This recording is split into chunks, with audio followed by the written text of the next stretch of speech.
Hi, I'm Pete, and I design the studio in the Mission District here in San Francisco. Let me show you around. So the logo on the front, we found a local artist, sign painter, who did a traditional technique of gold leaf and hand-painted signage. What usually happens when we design studios is we look at the space and the neighborhood we're going in, and we want to make sure that we're true to what was there before us. It feels very like you're in someone's living room, you're in a friend's house, you're in your own house. There's lots of wood, there's lots of vintage furniture, and there's a huge collection of stuff. Like, there's a lot of objects here.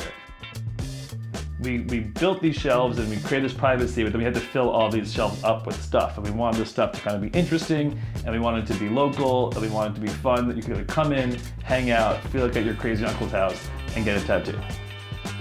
We have images of tattoo and self-expression from the past, from the 60s, from the 70s, from the 80s, from the 90s. And then there's us as Ephemeral coming in as this new concept. So we're embracing where we came from, but we're also displaying who we are at the same time. The space is meant for you to explore and laugh. We want you to come in and feel comfortable and feel at ease, because for a lot of people, this is their first place when they're getting a tattoo.